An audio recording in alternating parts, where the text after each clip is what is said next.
Okay, well, following the news conference with the Sheriff David Clark, we were walking around and just talking to people who had been inside the hospital when the lockdown happened, when the shots had been fired. They were visibly shaken, absolutely.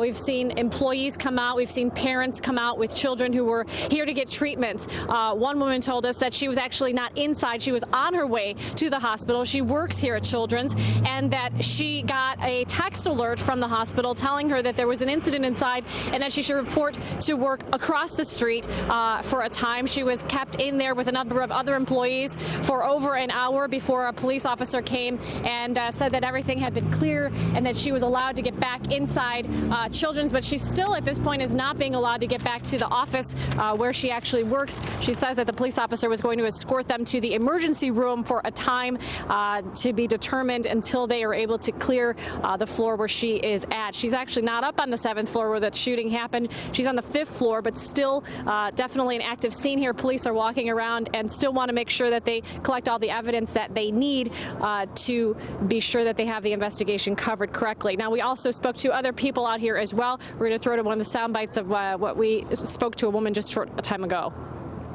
Since I had been separated from my husband and son, I didn't really know what to do. A cop tried to make me hide, and I actually ran outside the building and ran over here and ended up hiding in this building behind me. Have you talked to your husband, and do you know where your husband and son are now? They are. They're still under lockdown in the X-ray department, and they're fine. So what else did you see when you were in the building and as you were trying to run out? Well, honestly, when the announcement first came over the system, I thought maybe it was hospital jargon for something else. But I saw people getting up and taking cover, and I saw hospital security reacting very quickly to get people to hide. So at that point, I knew it was real. It was an actual shooter in the building. They're fine. Are they still under lockdown, and do you know when they'll come out? They are still under lockdown. I don't know when they'll come out. My car is in valet, so it sounds like we might be here a long time. Okay, what floor are they on? They're in the basement in X-ray. They were saying that they knew the 7th floor was still under lockdown, but they didn't know where the rest of the hospital was. Okay, yeah, they haven't been able to leave quite yet. He said he would call me when they were able to leave and look for our car. I know it was quick, but were you able to observe any of the staff people moving patients? Did you see anything else? It was all very quick, especially since I was right at the exit already. But the hospital security staff at the front desk got up right away and acted very calmly and very professionally. So I think they did a good job.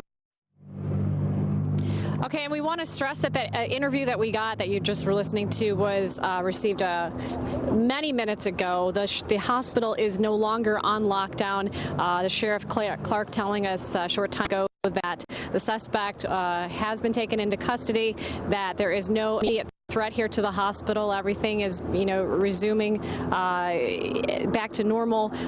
We still have many police officers on the scene, though. And I want to tell you what, one more person that we talked to, because people out here are definitely very shaken by what happened inside.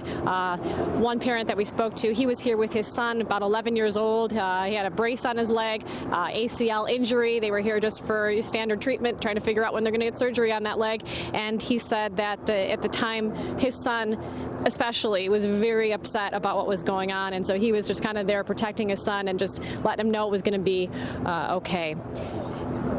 Michele Fiore, today's TMJ4. All right, Michele, thank you. An absolutely terrifying day for a lot of people, just scary enough for people just to be at the hospital, and then you have to go through something like this.